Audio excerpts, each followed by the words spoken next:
Good morning. This is the Colorado Energy and Carbon Management Commission. It is our hearing on August 21st, 9 a.m. Normal business agenda before us. We will start with a roll call. Thank you. Commissioner Ackerman. Commissioner Cross. Present. Commissioner Mesner. Here. Commissioner Oath. Here. Commissioner Robbins. Here. Mr. Chair, you have 5 of 7 commissioners present. Very good. That is a quorum. Good to see everybody. We move into our agenda. First on the agenda is commissioner comments. Does any commissioner have comments for the good of our causes? Commissioner Oath. I do. Just jumping right in as a new commissioner here. I appreciate this opportunity. I wanted to just take a minute to talk about some of the enforcement matters that are in our packet for the week. And as you all know, last week we reviewed the SOFV for Prospect Energy, and I had asked a number of questions to try to understand, the recommendation for an SOFV that suspended the entire penalty with a number of conditions in place. As I noted then, I wasn't entirely comfortable with that, but thought that given that particular situation, that it was perhaps the best and the right outcome in that situation, but thought that it would be a pretty unique and novel kind of approach. But then I learned that this is a fairly common practice at times, and indeed there are 2 more SOFVs in our packet this week with that same approach of suspending the entire penalty. So I have had an initial opportunity to discuss this with staff. I'd like an opportunity to kind of further explore this with them.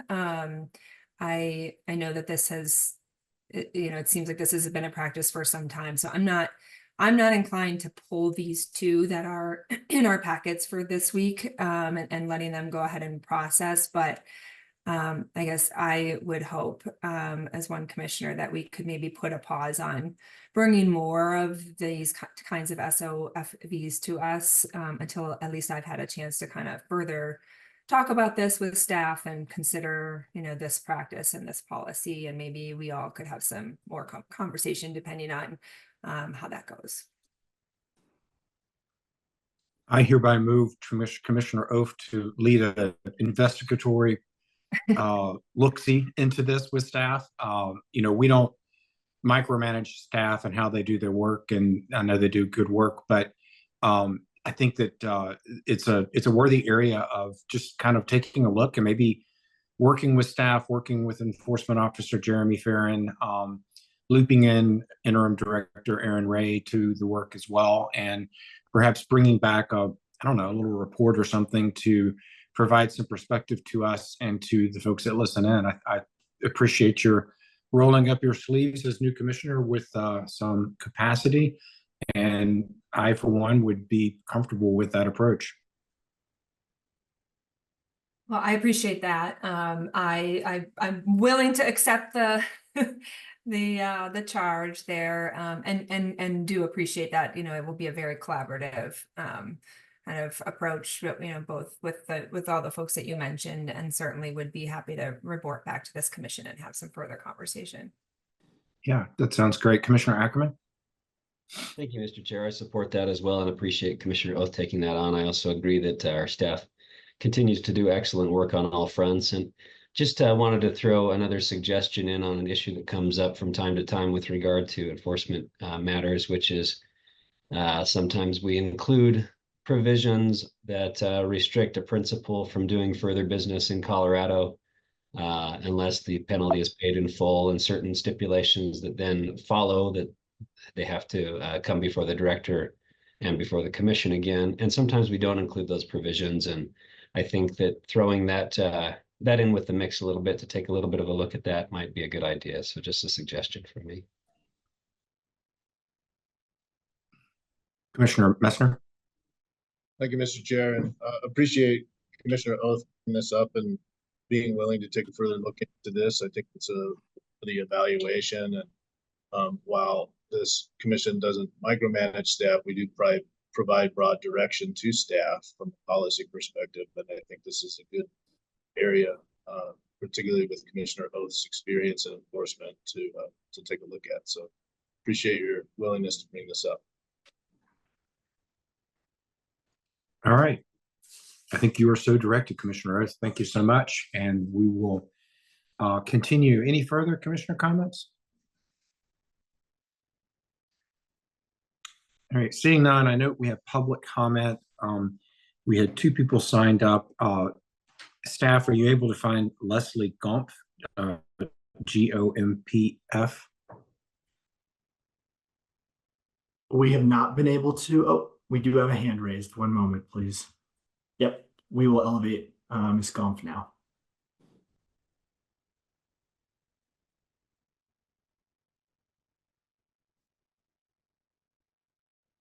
I'm unmute. Okay. Can you hear me? Yes, we can hear you, and you are recognized for 3 minutes of public comment. All right. I am Leslie Gumpf, and I live in the Flatiron Meadows subdivision of Erie. I have sources for everything I'm going to say, so please ask if you would like for them. Does Civitas have the experience needed to successfully drill Draco, which is a high-risk project in a populated area?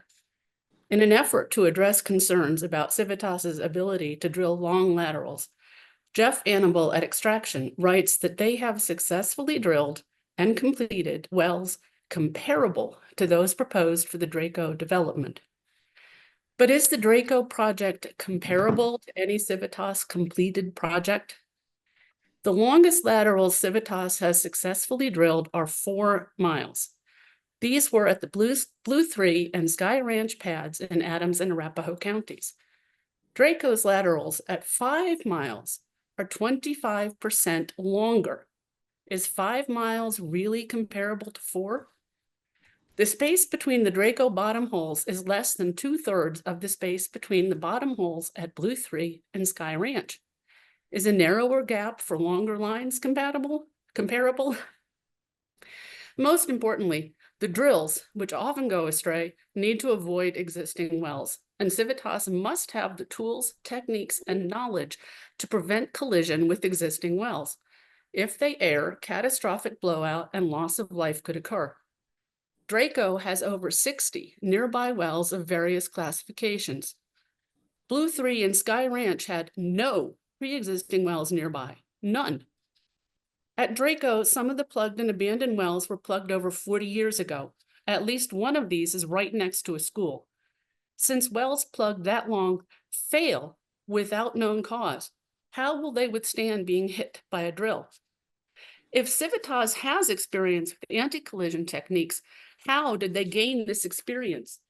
If Civitas says they have dealt with nearby wells on other projects, how would the committee know if Civitas had collision events? Are they required to report all of them? One may compare Civitas's prior projects to Draco, but they are not comparable. Civitas is proposing that they learn how to do long laterals and avoid well collisions by drilling under our homes and schools. It is not in the interest of public health or safety when there is no requirement of proof that an operator has the expertise to handle high-risk projects in populated areas. We want assurance that our homes will be safe, and we want this assurance to not be from those who have financial incentive to deceive, as Civitas has already demonstrated with its use of the word comparable. Thank you. Thank you. Okay, the second public commenter is someone affiliated with the Flatiron Meadows Oil and Gas Monitoring Group request for public Rule 511 hearing. As a result, we're going to take that up in its own docket. So that would conclude public comment for today. AG Davenport, could you visualize yourself? This morning in public comment, we heard from someone, and we appreciate their perspective with regard to a pending quasi-judicial matter before the commission. I have always looked at public comment to be a opportunity for members of the public to provide comment on other matters that are not pending cases before us. And I'm starting to a little bit of a theme of folks using public comment to comment on pending quasi-judicial matters. I think it's more appropriate to have that dealt with at the time of the docket. So I would like you to maybe sort of think about that and try to figure out issues around that and perhaps come back to us. And I'm just one commissioner, but it does seem like it's getting a bit where we're hearing on things that we know we're going to be hearing about in the future. Does that make sense for some direction there? Thanks, Chair. Yes, I understand the direction, and we'll certainly look into, me and my team will look into public comment process and report back to the commission. And again, it's not to deviate from, the worthwhile effort of having public comment at all. It's just a matter of putting public comment in the right boxes so that we are hearing things at the appropriate times. Understood. Okay. All right, thank you. We then move to consent agenda. Does anyone have questions on consent? And this also would, it by default includes the recommended orders, which Commissioner Oath, you've already spoken about. And I believe we're comfortable moving forward with the current recommended orders, but we're going to look into the process as well. Seeing no further questions, do I have a motion to approve consent? So moved. Second. Motion and a second to approve consent. All those in favor signify by saying aye. Aye. Any opposed? Motion carries. The next agenda item I placed on the agenda, it's commission clarification on resolution of preliminary matters in petitioned applications. I have a little bit of something I want to read into the record. Commissioners, recently the commission has heard matters where the applicant challenged a petitioner's ability to participate in the matter as a party. In those cases, the hearing officers issue a decision on party status. As a hearing officer's decisions on party status are interim decisions under Rule 520, the applicant and petitioners may not immediately appeal that decision to the commission. Therefore, the only option available to the applicant and petitioners is to raise party status at the commission hearing on the merits. For many pre-hearing decisions not involving party status, this process, in my opinion, makes sense. Rule 520 was the product of a thoughtful review of the commission's hearing processes by the commission staff and stakeholders. It would be inefficient and could significantly delay a final decision if parties were able to appeal every hearing officer's decision to the commission after the hearing officer makes that decision. However, where a person standing to participate as a party is at issue, the interim decision rule has created unintended efficiencies, in my opinion. Applicants, petitioners, staff, and the commission must prepare for a hearing on the merits, even though everyone knows there is the potential for the commission to dismiss one or more parties at the beginning of the hearing on the merits. At the conclusion of the hearing on the Lowry cap, I raised my concerns and directed the hearing staff to bring challenges to standing to the commission before the hearing on the merits. Today, to formalize this direction and provide increased notice to the public and stakeholders, I am making a motion for full commission consideration and approval. I move that, pursuant to the commission's authority under Rule 503H, to alter the normal pre-hearing process, where an applicant's or petitioner standing to be a party is challenged, the hearing officer assigned to the matter must bring that issue to the commission for a decision before the final commission hearing on the merits. Absent extraordinary circumstances, hearing officers should issue recommended orders on questions of standing before the commission hears the issue. After issuing a recommended order on standing, the hearing officers should confer with the applicant and petitioners to determine if anyone intends to request the commission to reverse the hearing officer's recommended order. If no one states such intent, then any challenge to the hearing officer's recommended order will be deemed waived, and no party may raise standing with the commission at the hearing on the substance. Our counsel and hearing staff should follow up on this motion with a written order.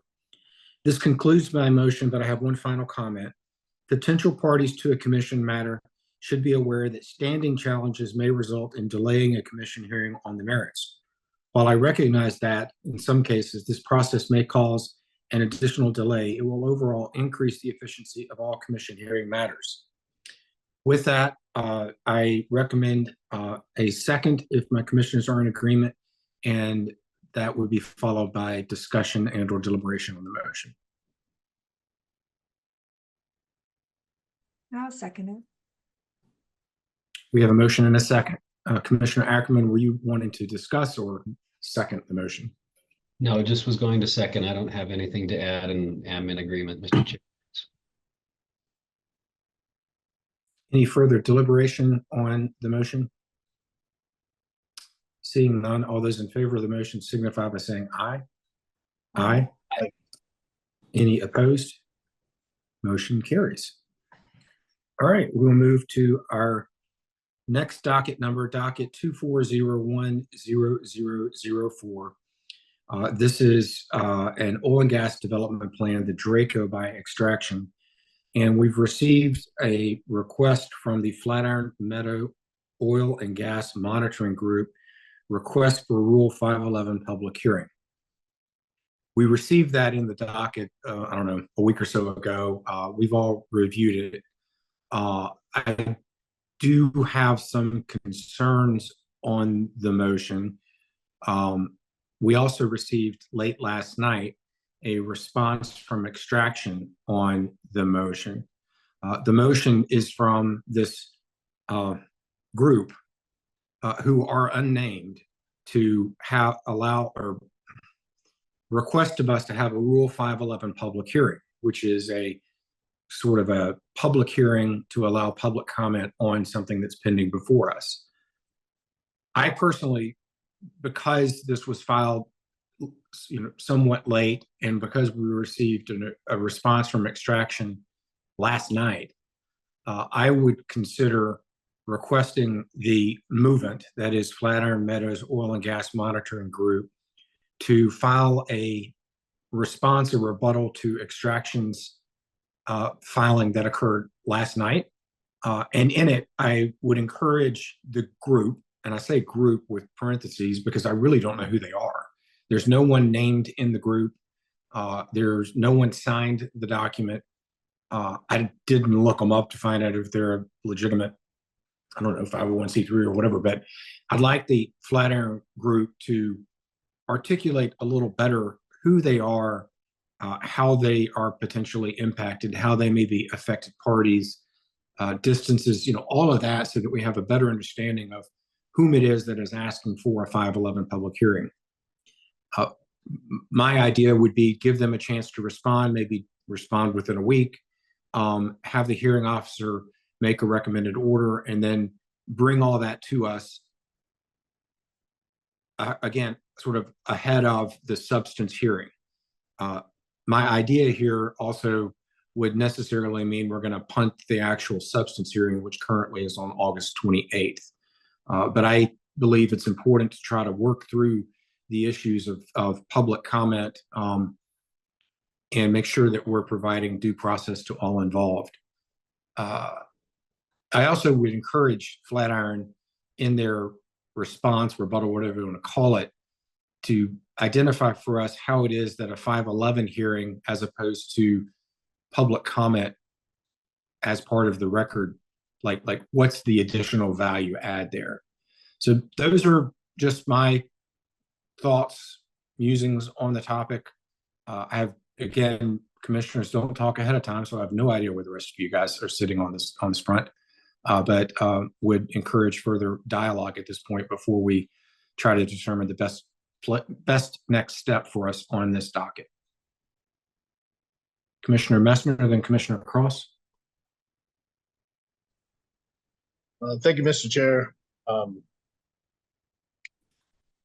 So my reading of the intent of Rule 511 and the local public hearing is to create a situation that enables potentially affected residents and or local governments, either from that may be affected by a proposed OGDP or comprehensive area plan, to be able to request a public hearing in the location of potential impact, and to create a scenario that doesn't require attorneys, but which is why it's broader than party status, and to set up a public hearing venue more convenient, both from a potentially a time standpoint and a location standpoint, than the standard OGDP public hearing. I mean, that's my understanding of the intent of it. You know, I do acknowledge that when I read the request, there was no individual that was the signer of the request. And so that seems odd. It does seem like there was an opportunity for staff when they received that to perhaps reach out to the petitioner, who may not be an attorney or may not understand our procedures, and indicate that it would be better for them to actually have, you know, a resident or some clarity on who it was right before it came to us. But I do acknowledge your concern about it being kind of an unknown organization without any clear indication of how it's related to the OGDP and the location. So I think some clarity there makes some sense. So I don't have a problem with asking them to provide more clarity to it. As far as a response statement goes, I don't know if that was the intent of the 511 hearing request. I think that's more of an intent of whether or not they want to become a party in the OGDP process.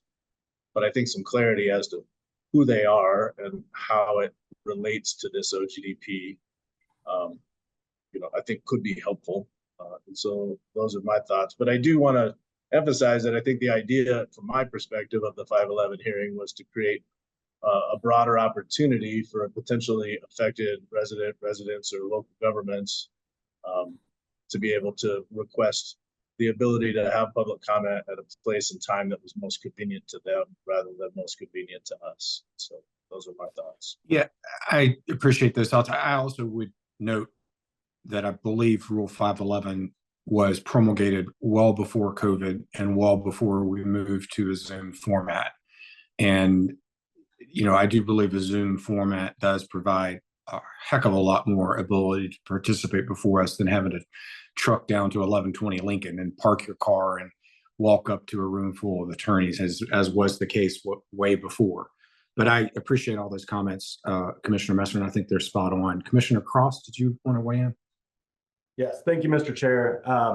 I agree. I do think it's appropriate to have a response here. As Commissioner noted, Mr. Messner noted, this is specifically detailed to try and get local input. And I am absolutely in favor of getting local input. And my initial leaning is to allow a 511 hearing so we can get that local input. I also do have some concerns, though. Not only do we not know whether this is specifically, as it says in Rule 511, geared towards local residents, local government officials, local elected officials. We don't really know anything about it. But I also would appreciate in the response some kind of indication as to the timing of this. I know, as they indicated in the motion, there's been a lot of letters written, involvement in cumulative impacts, involvement in letters, public comment on the Draco pad specifically. I know I've been reading, I would probably guess 70 or 80 emails from individuals, presumably in the area, with concerns over the Draco pad. And so I'm guessing it's within the same group, although there was nothing indicated with this group in those letters. So I'd be interested to know if it's some of the same members, for one.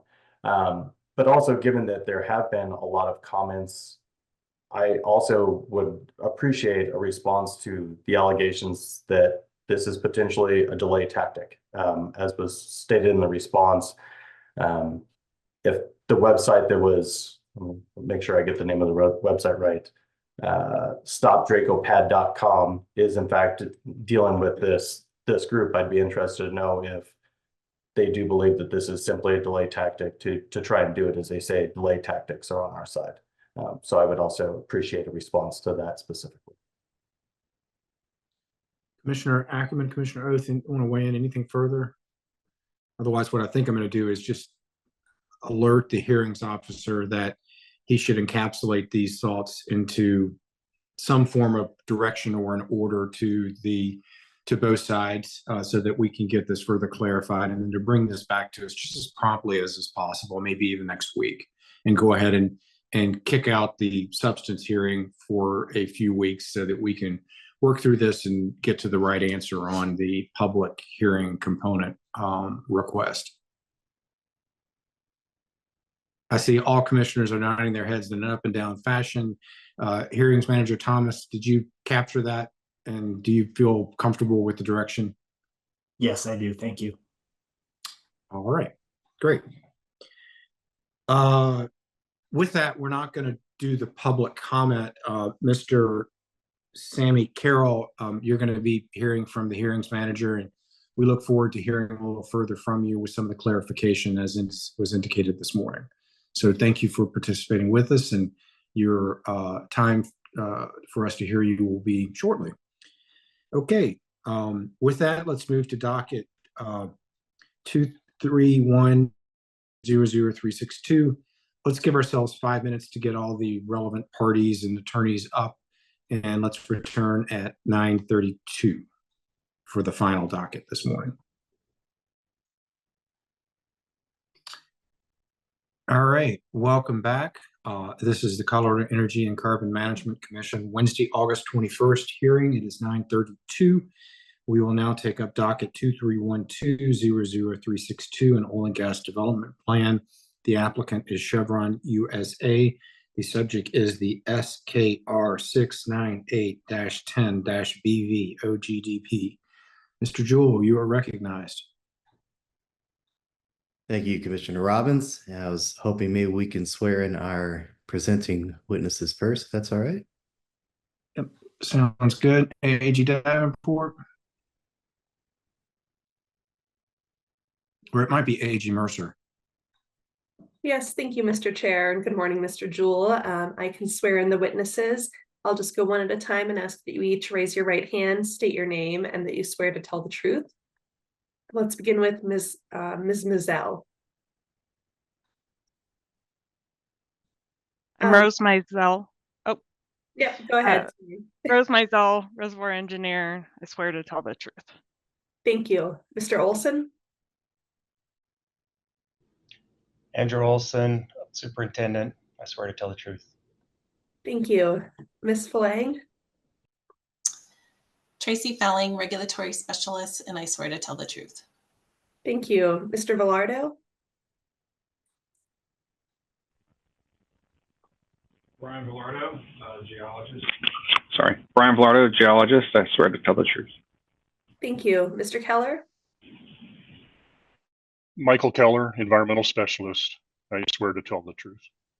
Thank you. And Mr. Rodine. Mike Rodine, land representative, and I swear to tell the truth. Thank you very much. That cover everybody, Mr. Jewell? It does. Thank you, Ms. Mercer. Appreciate it. The floor is yours. All right. Thank you, Commissioner Robbins. And good morning, commissioners. Michael Jewell with Jewell Jimerson Natural Resources Law, LLC. This time on behalf of Chevron USA, Inc., and coming at you from the beautiful Piceance Basin of the west slope of the Continental Divide. Chevron is up to date on its financial assurances, and we are grateful for your time and consideration. Particularly grateful to Hearings Officer Jana Jacobs for shepherding this application around our team's schedules and through the current timing gauntlet of the cumulative impacts and geothermal rulemakings. Quite the task these days. As you were introduced briefly, I am joined today by our presenting experts, Tracy Felling, Mike Rodine, and Michael Keller. We're also honored to have our non-presenting technical experts who are available should questions arise. Brian Velardo, Rose Mizell, and Andrew Olson. And last but not least, Tammy Waters is here, just joining as our regulatory assist today. And we further thank Ginger Malachowskis and the rest of the ECMC technical staff for its insights and feedback for this OGDP process, especially since we had some pre-screening questions and concepts that Chevron proposed for this novel application. This application saw one amendment, though it's one that I would characterize as a collaborative toward harmonized approval with Garfield County and the field staff working in the Piceance Basin. To that end, I'm pleased to report this application received unanimous approval from Garfield County on July 16th. So on to application technicals. This is application 2312000362. Chevron seeks approval of an approximate 602,803 acre OGDP for the development and production of 2 horizontal wells to the Niobrara Formation to be developed from one existing oil and gas location on the below described lands. We're calling this the Skinner Ridge OGDP. Now, reciting all these lands could be kind of like opening up a pictograph. So I'm going to focus on the surface location, which is in Township 6 South, Range 98 West of the 6th Principal Meridian. Parts of BLM Tract 72, which straddles parts of Section 10 and Section 15. It contains approximately 7 acres, which includes only 0.8 acres of new pad and road development. So we're proud of that proposition. Chevron formally requests the ECMC approved an order pursuant to Rules 303 and Rule 503 G1 for an approximate 602.803 acre oil and gas development plan. So rarely can I say that I bring to you a novel application, but today this one truly warrants that moniker. This OGDP presents a hybrid of sorts of 2 distinct goals. While trailblazing the Niobrara purpose surface location, mitigated and away from critical species issues, Chevron will also embark on a deep rock geothermal heat test on one of the wells in the Skinner Ridge OGDP. In doing so, Chevron will drill deep past the target formation, conduct the heat test, a bit of a science experiment, if you will, return to the target, plug back to where the horizontal well would normally have kicked off, but deliver critical information to Chevron about how that rock that lies deep beneath our resources could be utilized for geothermal potential. However, we don't want to lose sight of the fact this is first and foremost a horizontal well project for the development of natural gas. Chevron just possesses a unique opportunity to innovate, so we're capitalizing on this moment in this particular rules environment. Therefore, we're excited to present this project to you and believe this innovation is possible from the research and development that Chevron deploys from our team, rooted in our commitment in diverse energy development. So a few quick public health, safety, and welfare notes. There are no RBUs, high occupancy building units, schools, or childcare facilities within 2,000 feet. The nearest RBU is over a mile away, several miles from the nearest municipality. So this is kind of the prime real estate territory you want to have this sort of development. The EnviroScreen score is below 48 even. And so importantly for all, we note this application comes before you without petition or protest, formal or informal, straight to us, or matters of significant concern from ECMC staff or other stakeholders.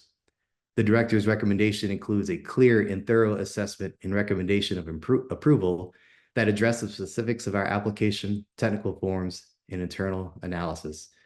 But enough from me, on to our technical experts who will walk you through the rest of the application.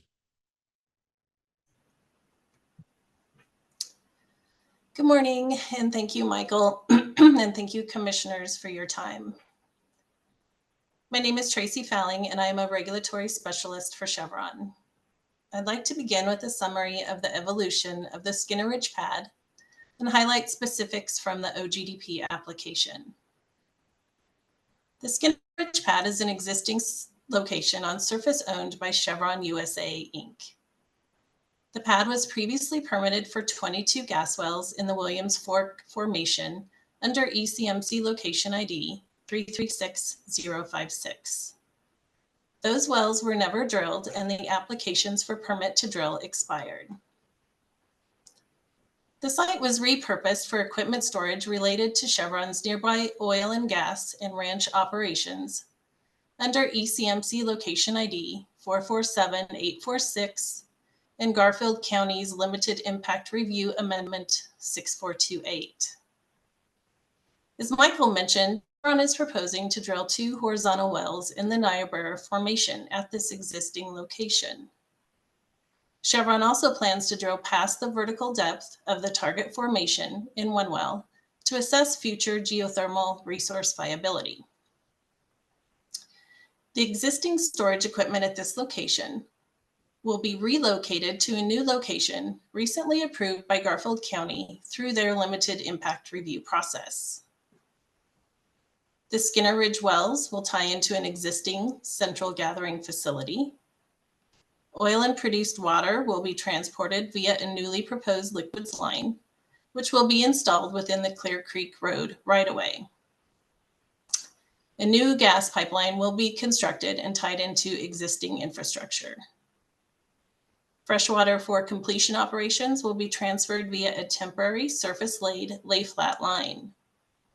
And Chevron will utilize a tankless facility design on the Skinner Ridge pad. This pad is within high priority habitat for elk severe winter range and winter concentration area, and for aquatic sport fish management waters. Chevron has completed the necessary consultations with CPW, as you will hear about more later during this presentation. The existing location is approximately 6.2 acres, and an additional 0.8 acres of new pad and access road disturbance is proposed. Additional disturbance is proposed for the liquids and gas pipelines, bringing the total disturbance to 16.4 acres. Following interim reclamation, long-term disturbance will be approximately 2.4 acres, which is less than the current storage yard disturbance. This next slide provides details on the permitting timelines associated with this OGDP. I won't go into detail on each date on the slide, but as you can see, planning for the OGDP began in June of 2022, with the initial CPW consultation taking place in October 2023, and the OGDP was submitted in December of 2023. Chevron held a pre-application meeting with Garfield County in October 2023, an open house in November, and Chevron received unanimous approval of the oil and gas permit from the Board of County Commissioners on July 16th of 2024. Now I'd like to turn it over to my colleague, Mike Rodine, to discuss siting and alternative location analysis. Thanks, Tracy. Good morning. My name is Mike Rodine, and I'm a land representative with Chevron, and it's an honor to present to you today regarding our ALA.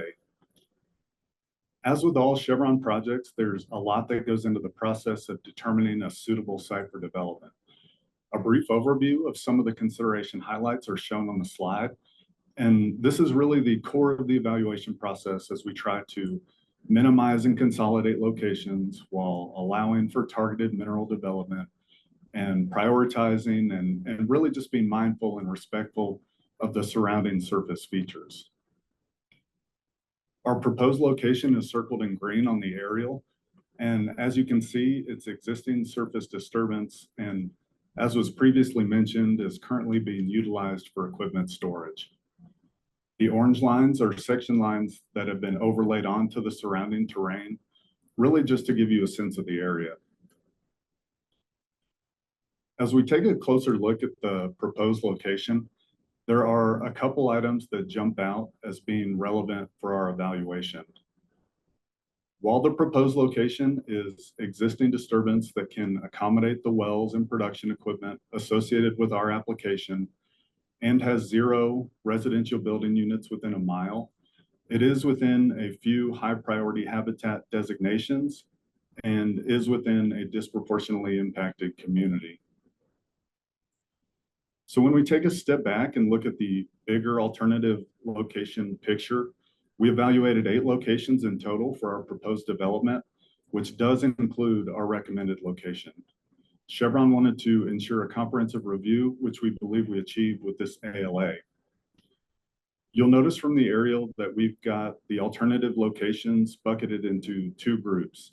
The yellow boxes are existing locations with existing access that have wells and production equipment currently on them. The red boxes would be new disturbance that doesn't currently have any sort of adequate access into the location. When we started to compare the locations against one another, there are really a lot of similarities. All of the locations are within the same disproportionately impacted community grouping and are within various high priority habitats. All alternative locations except the 2 northern alternative locations in section 31, which are on top of the bluffs, overlap the aquatic sportfish management layer to some degree. The 2 northern alternative locations in section 31 also avoid the 2 designated elk high priority habitats, but they do overlap into high priority habitats associated with sage grouse. The recommended location, as well as all of the alternative locations not located in section 31, avoid habitats associated with sage grouse, but are all within the elk habitat layers. The other main comparison takeaway is that even though the yellow boxes are existing locations, further expansion would be needed for the new development on the locations that have existing wells and production equipment on them currently. Thus, utilizing the already existing disturbance that's in proximity to our targeted mineral development while working with the CPW to obtain a waiver for the aquatic sportfish management waters is why our recommended location was chosen as a protective and suitable location for the proposed development.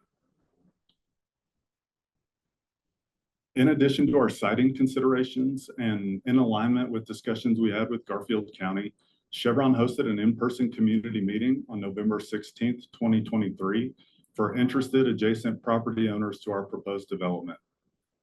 As part of the invite list, we included 2 tenants who live in residential building units that would be along the haul route into the Skinner Ridge OGDP location, but as mentioned previously, are greater than a mile from the OGDP location. At the meeting, we provided just a general overview of our OGDP application and the alternative location analysis, as well as had Chevron personnel from various roles and responsibilities on hand to answer any questions from the attendees. While this is Chevron's first OGDP application in Garfield County, we've had a long presence in the area and really just strive to continue to be a good neighbor within all communities in which we operate. And with that, I'll turn it over to Mike Keller to touch on the wildlife considerations. Yeah, thank you, Mike, and thank you again to the commissioners. My name is Michael Keller. I'm an environmental specialist supporting Chevron's Colorado properties and specifically the Skinner Ridge OGDP application that this hearing is covering.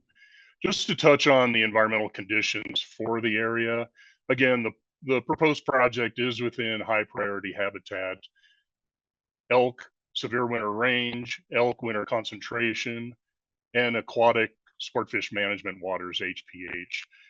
So obviously a wildlife mitigation plan was submitted in support of this project and committed to the established best management practices per rule 1201B2 for a location in high priority habitat. We also included our standard Chevron operator committed BMPs in support of this project. Again, we are utilizing an existing pad location. We will commit to avoiding the elk winter concentration and severe winter range timing stipulations for all 3 phases for construction, drilling, and completions. The OGDP is in black bear habitat.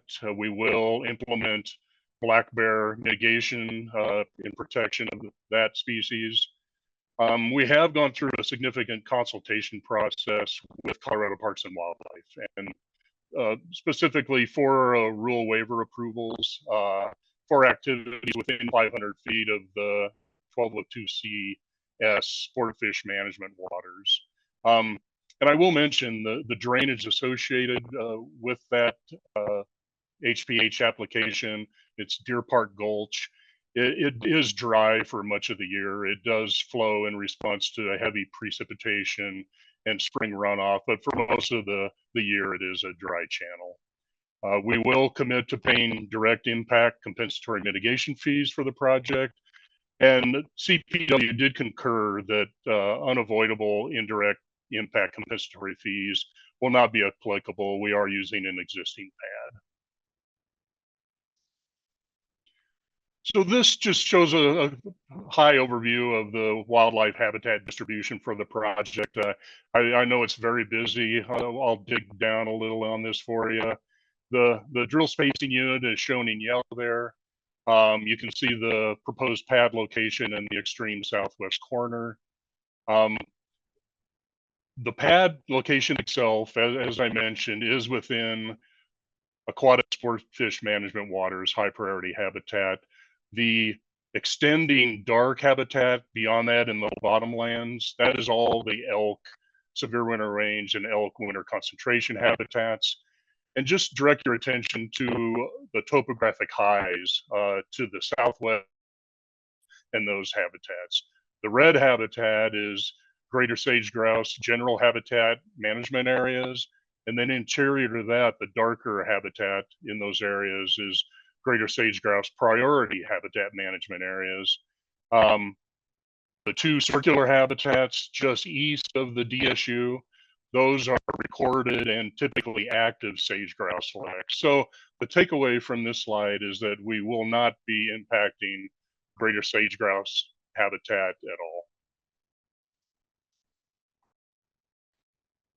This is just a close-up of the existing pad. Again, it falls almost completely within the 500-foot offset of Deer Park Gulch, which has been designated Aquatic Sport Fish Management Waters, HPH. And again, this is just reiterating the elk severe winter range, which is the interior habitat. You can tell they almost overlay each other exactly. The outer designation is for the elk winter concentration area, HPH. And again, to reiterate, we will avoid activity within the timing stipulations for elk. So I just want to touch on the consultation efforts with Colorado Parks and Wildlife and the waivers that were approved through them. So first of all, waiver, we initiated pre-application consultation with CPW back in October of 2023, as Tracy mentioned. The waivers below were approved in November of 2023. So first of all, waiver to Rule 1202C1S. This was based on the waiver under Rule 309E for ephemeral and intermittent streams. So we did get a third-party consultant to do a full aquatic resource inventory for this area, along with a hydrologic evaluation of the stream flows. And it was determined that these areas, specifically Deer Park Gulch, could not support any sport fish management species. Those were included in our waiver application to Colorado Parks and Wildlife. They concurred and approved the waiver for that rule.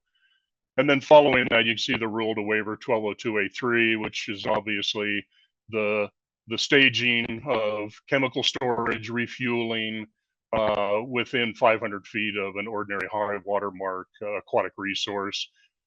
Obviously, the pad is fairly close to that Deer Park Gulch, so we did request a waiver for this rule under a significant list of BMPs protective of the drainage.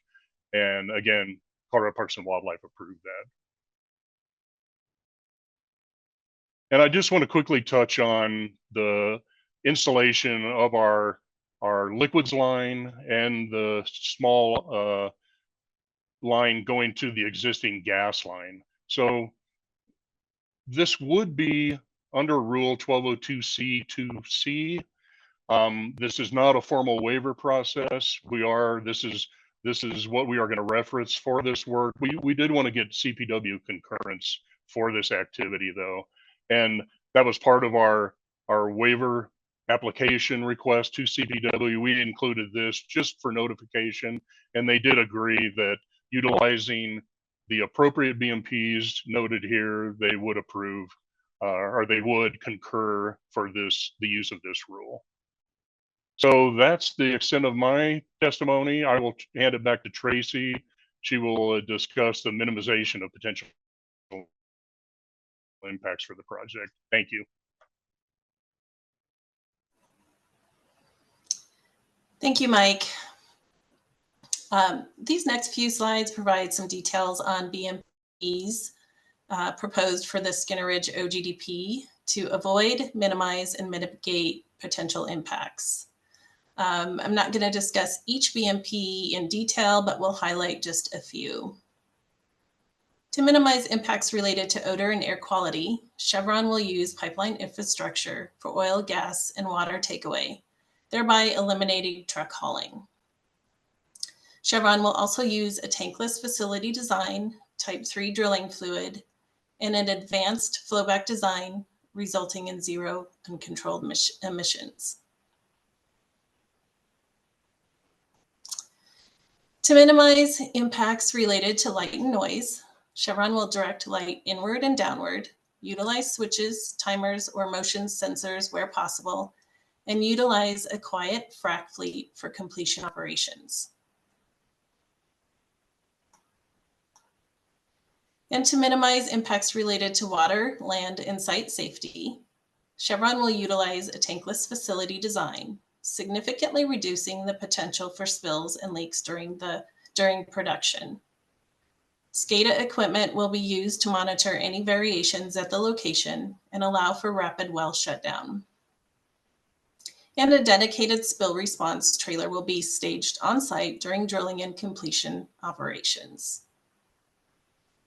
I'd like to thank you for your time today, and I will now turn the presentation back over to Michael Jewell for the conclusion. Thank you very much, team and commissioners. I will quickly bring it home with 3 broad concepts that you've heard this morning. Number 1, the location here is prime. The surface is on the Chevron Ranch. It's our very own surface, and it proposes very little new disturbance. The nearest RBU is over a mile away. Number 2, the design is meticulously crafted for the protection of human health, wildlife, and the environment. It includes a very small final footprint, the use of piping to Chevron's central gathering facility. Water is piped through temporary surface lines. Essentially, it's all integrated and well considered. Third and lastly, Chevron has worked and will continue to work closely with CPW to secure waivers to address wildlife resources in step with the best current data and will adhere with elk timing stipulations. We memorialize this in our proposed BMPs and will continue to monitor during our operations for continued best operations. So thank you again for your time and consideration. We welcome your questions and guidance on this application, as always. But Mr. Chair, if it meets your pleasure, in the interim of the presentation, we have a request from Mr. Philip Berry. He's the staff planner with Garfield County and requests to be elevated, if that would be okay, and Ms. Amaro could do so. Yeah, that sounds fine. Let's go ahead and elevate Mr. Berry from Garfield County. And if we could drop the screen share. Perfect. Appreciate it. And just for the record, we routinely hear from the relevant local government, sometimes even ahead of time. So this is appropriate to hear from Garfield County if we can find Mr. Berry.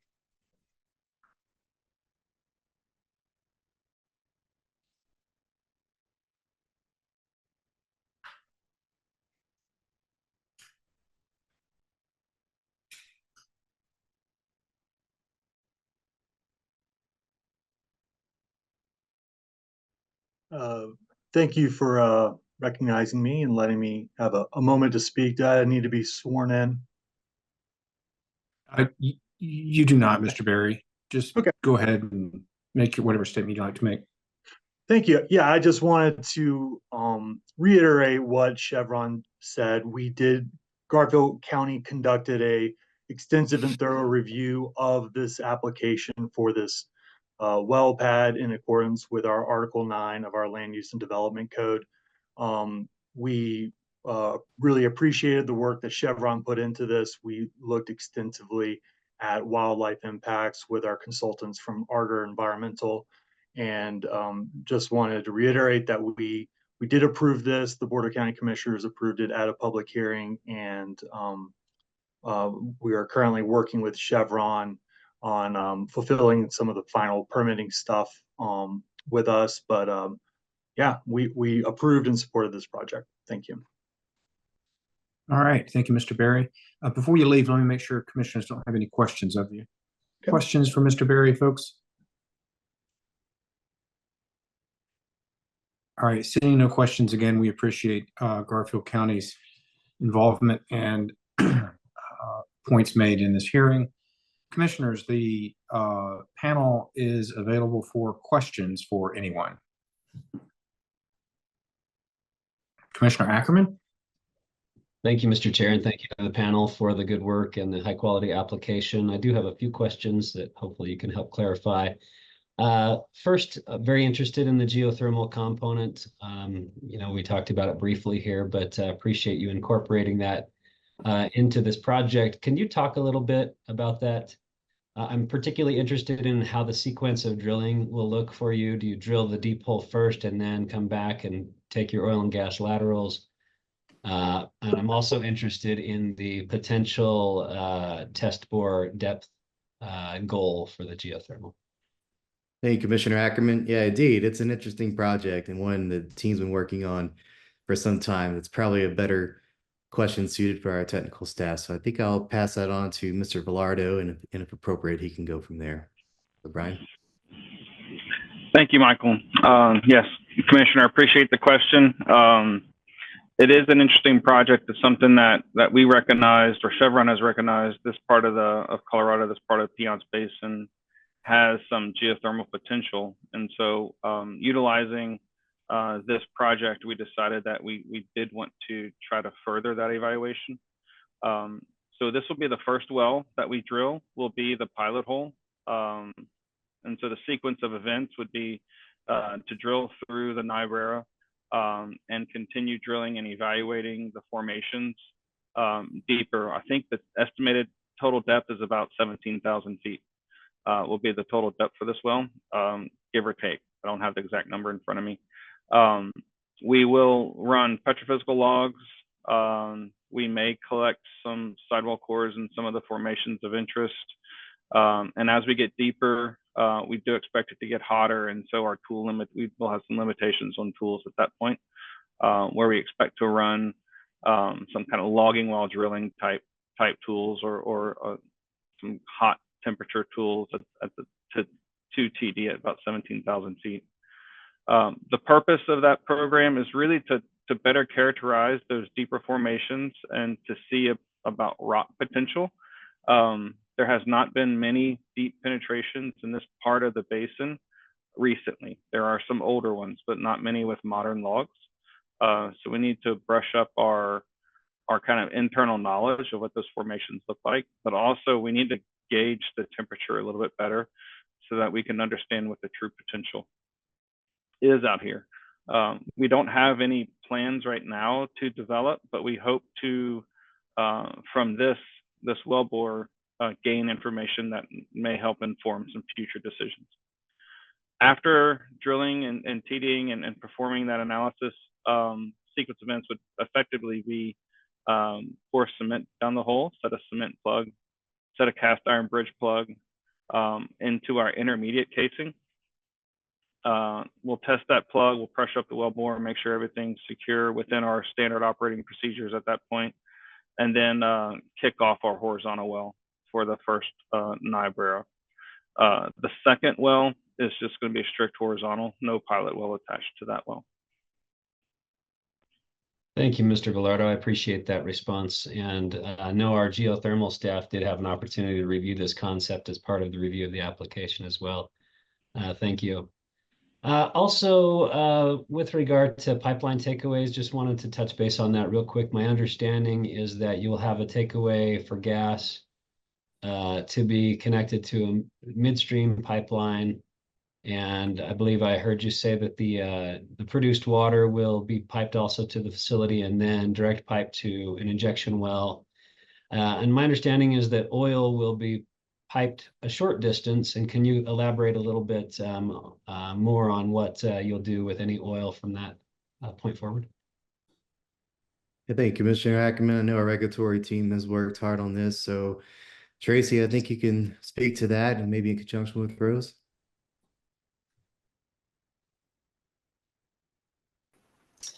Yes, thank you, Commissioner Ackerman. The oil and the water will be piped to this central gathering facility. I honestly am not 100% sure and would ask Rose where it goes from the central gathering facility. Yeah, thanks, Tracy.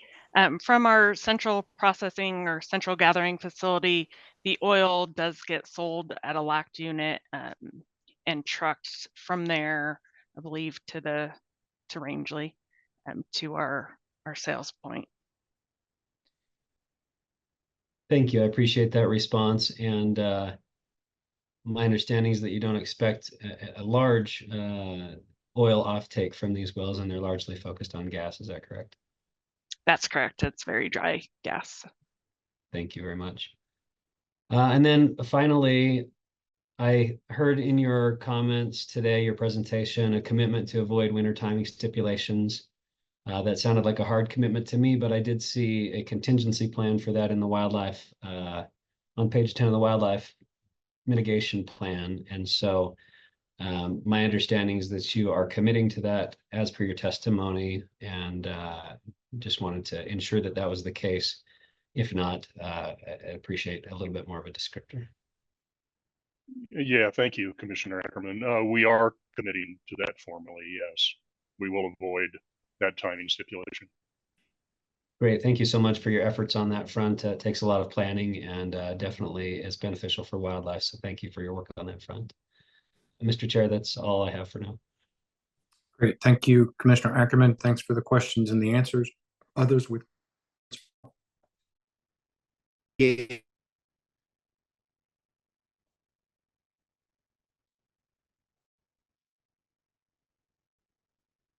Chair Robbins? Oh, yep. Sorry, Commissioner Messner. I've got a screen that doesn't show me everybody, so I didn't see you.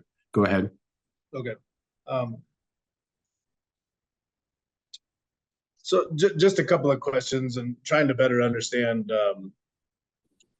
kind of broader concepts here, but I know that operators in the Piceance Basin are leading the state in reuse and recycling of produced water, and that this application is not contemplating any reuse or recycling of produced water, or putting in infrastructure that may facilitate that at some point in the future. So I wonder if you could talk a little bit about the decision to not reuse or recycle water, and I guess what kind of bigger picture future plans may be for this area that may enable Chevron to be able to put in the necessary infrastructure to reuse and recycle produced water for future operations in line with other operators in the Piceance Basin.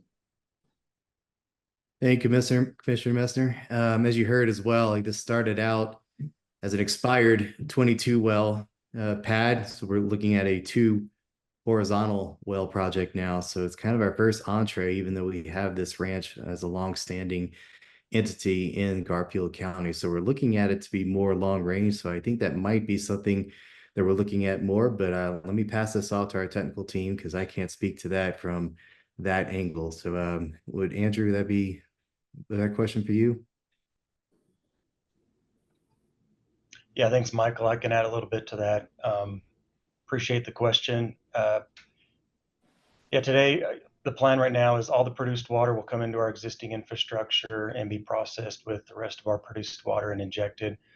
Like Michael mentioned, my understanding, this is a kind of a first attempt at producing out of this Niobrara zone. And so to my knowledge, it's not something that was looked at as closely, but probably something that's always considered with future development plans.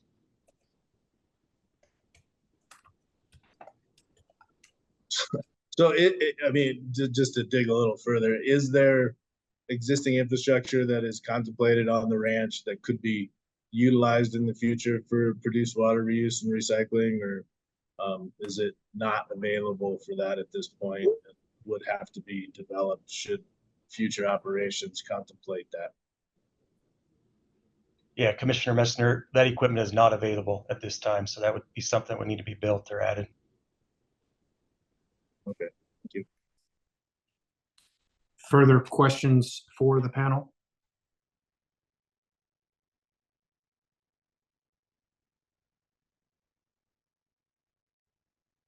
Seeing no further questions, we would turn to deliberation and or a motion. Commissioner Ackerman?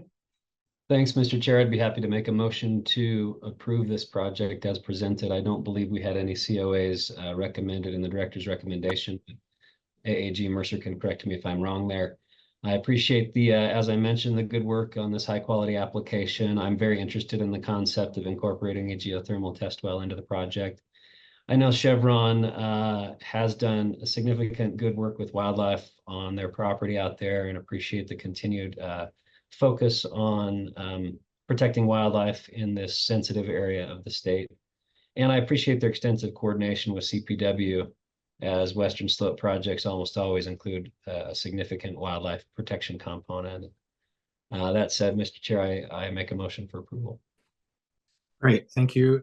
I will second the motion, and I will echo the commendation to the applicant for this interesting novel approach, and I'm excited to sort of see the deep geothermal potential that may result from this.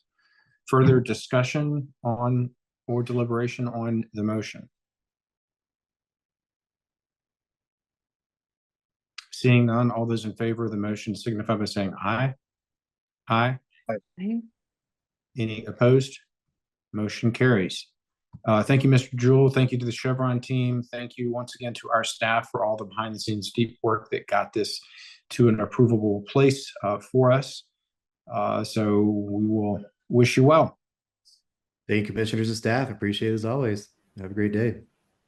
All right, commissioners, I believe that concludes the business agenda for today. Does anybody have anything else? Seeing none, I would move to adjourn. Do I have a second? Second. Motion and a second. All those in favor signify by saying aye. Aye. We are adjourned. See you shortly, folks.